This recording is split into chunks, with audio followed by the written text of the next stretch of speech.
নমস্কার, আমি Tanushree Mitrapal, reiki master teacher. আজকের আলোচনার বিষয় মহাদেবকে কিভাবে সন্তুষ্ট করব, তার সঠিক নিয়ম। আমরা জানি আমাদের পৃথিবীতে, প্রকৃতিতে যত সুন্দর ফুল, যত সুন্দর জিনিস আছে, সব কিছুই কোনো না কোনো ঈশ্বরের বা ভগবানের প্রিয়। কিন্তু মহাদেব বা ভোলে বাবা কিন্তু সুন্দর জিনিসের প্রতি আকৃষ্ট হননি। তিনি বলেছেন সব সুন্দর জিনিসের জন্য কোনো না কোনো ভগবান রয়েছেন, তাকে কিন্তু ধুতুরা ফুল দিয়ে পুজো দিলেই তিনি সন্তুষ্ট হন। তার সাথে কিন্তু তার যেটা দরকার সেটা হচ্ছে বেলপাতা। কিন্তু এক্ষেত্রে একটা কথা বলে রাখা দরকার যে বেলপাতা ভগবান শিবের খুব প্রিয়, কিন্তু এই বেলপাতা আপনি কিভাবে ভগবানকে অর্পণ করছেন, পুজো দিচ্ছেন, সেটার একটা সঠিক নিয়ম আছে। আপনি যদি এই নিয়মের ক্ষেত্রে ঠিকঠাকভাবে না করেন, আপনি যদি সেখানে কিছু ভুলচুক করেন, তাহলে কিন্তু মহাদেব রুষ্ট হন। তাই আজকে অবশ্য করেই সেটা আলোচনা করব, যাতে সামনেই আমাদের নীল ষষ্ঠী রয়েছে। তো এই নীল ষষ্ঠীর দিনকে আমরা এই ভুলচুকগুলো করব না। তো এক্ষেত্রে কি বলবো, যে দেখুন, বেলপাতা হচ্ছে শিব ঠাকুরের অত্যন্ত প্রিয় একটি জিনিস। এই বেলপাতার মাধ্যমে মানে পুজো আপনি যখন ভগবান শিবকে করছেন বা ভোলে বাবার পুজো আপনি করছেন, তখন আপনাকে মাথায় রাখতে হবে বেলপাতা আপনাকে দিতেই হবে। আপনি যদি বেলপাতা ছাড়া পুজো করেন তাহলে কিন্তু শিব ঠাকুর রেগে যান, তিনি কিন্তু রুষ্ট হন। তবে বেলপাতা আপনাকে পুজোর সময় এটা নেসেসারি।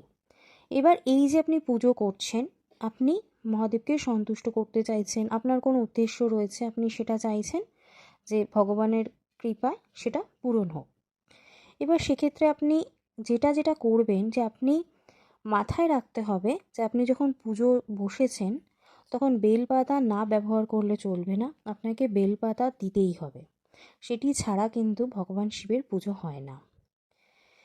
এবার বলি, প্রত্যেক শিব ভক্তই তার পুজোয় বেলপাতার ব্যবহার করতে ভোলেন না, কিন্তু যেটা হয় যে বেলপাতাটা কীরকম হবে সেটা কিন্তু আমরা অনেকেই জানি না। সেটা হচ্ছে বলবো যে সেটা যেন, যেই বেলপাতাটা আপনি ব্যবহার করছেন সেটা যেন নিখুঁত হয়। কারণ বেলপাতা হচ্ছে ত্রিপত্র, মানে এর 3টি পাতা রয়েছে, মানে একটি ডাঁটির মধ্যে 3টি পাতা থাকে, এটা একটা বেলপাতা হয়। সেই পুরো 3টি ডাঁট, মানে একটা বেলপাতার মধ্যে যে 3টে পাতার অংশ রয়েছে ওই ডাঁটির মধ্যে, সেটা যেন পুরোটা থাকে। তার সাথে সাথে একটা বা দুটো পাতা যেন ছেঁড়া না থাকে, এবং তাতে যেন কোনো খুঁত না থাকে, কোনো দাগ না থাকে, কোনো ছেঁড়া ফাটা না থাকে, সেগুলো যেন দেখতে হবে। কারণ বেলপাতার এই 3টি পাতা ভগবান শিবের ত্রিশূল, ত্রিনেত্র এবং ত্রিগুণের সঙ্গে সম্পর্কিত। তাই তাকে স্নান করানো হয়, সব কিছু কিন্তু আগে কিন্তু তার জন্য রেডি রাখতে হবে বেলপাতাটা, সেটা যেন নিখুঁত হয়। বলা হয় যে ভগবান শিব বেলপাতা যদি নিখুঁত না দিয়ে পুজো করা হয় তাহলে সেই পুজো তিনি গ্রহণ করেন না। তাই এগুলো মাথায় রাখতে হবে, বেলপাতা যেন কোনো দাগ না থাকে, কোনো রং, কোনো ফাটা ফুটো ছিট না হয়, সেটা যেন নিখুঁত বেলপাতা হয়, তাই দিয়েই আপনাকে পুজো করতে হবে। এবার 2 নম্বর যেটা বলবো, যখন আপনি বেলপাতাটা শিব ঠাকুরকে দিচ্ছেন পুজোর সময়, তখন তার যে ডাঁটিটা থাকে সেই ডাঁটির অংশটা যেন আপনার নিচের দিকে থাকে, আর পাতার অংশটা যেন শিব ঠাকুরের মাথার দিকে থাকে, এটাও কিন্তু আপনাকে মানতে হবে। আপনি যেন তেন প্রকারে একটা বেলপাতা দিয়ে দিলে কিন্তু চলবে না। আর আপনি যখন বেলপাতা দিচ্ছেন মহাদেবকে, তখন অবশ্য করেই আপনার ডান হাতে সেটা দিতে হবে, আপনি কখনোই বাঁ হাতে দিতে পারবেন না। আর যখন আপনি ডান হাতে ব্যবহার করছেন তখন আপনার মধ্যমা এবং বৃদ্ধাঙ্গুলি, এই 2টি আঙুলের সাহায্যেই কিন্তু আপনি বেলপাতার মাঝখানের অংশটা ধরে নেবেন এবং সেটা আপনি শিবলিঙ্গের মাথায় দিবেন। বা যদি আপনি শিবের মূর্তিতেও পুজো করেন তাহলে সেই মূর্তির যে চরণ রয়েছে সেই চরণে আপনি নিবেদন করবেন। এবার যখন আপনি বেলপাতা দিচ্ছেন, পুজো যখন করছেন, তখন কিন্তু অবশ্য করেই একটা মন্ত্র আপনাকে জপ করতে হবে।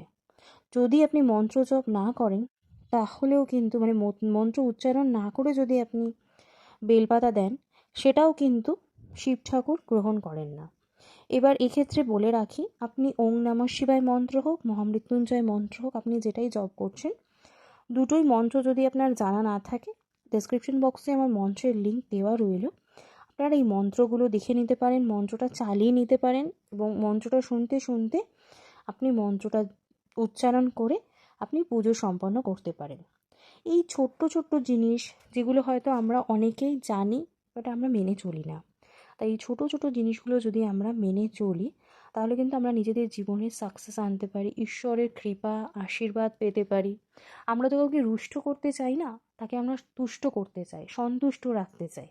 তাই আপনি সন্তুষ্ট রাখতে চান, কিন্তু কিভাবে রাখবেন সেটা আপনি হয়তো জানেন না।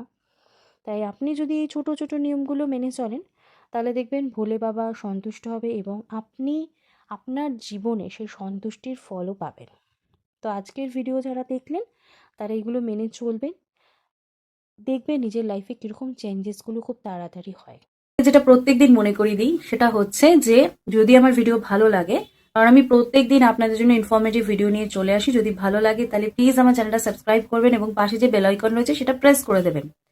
আর আমার ভিডিও ভালো লাগলে একটা লাইক করবেন আর কমেন্টস করবেন। আর আত্মীয় স্বজন বন্ধু বান্ধব সকলের কাছে শেয়ার করবেন, যাতে সকলে এই ভিডিও থেকে বেনিফিটস নিতে পারে। আর আমার একটা শর্টসের ভিডিও চ্যানেল আছে, সেটা ডেসক্রিপশন বক্সে লিংক দিয়ে দিচ্ছি, আপনারা সেই ভিডিও দেখে তার বেনিফিটসও নিতে পারেন। আজকে আমার আলোচনা এখানে শেষ করলাম। সকলে সুস্থ থাকবেন, ভালো থাকবেন, নমস্কার।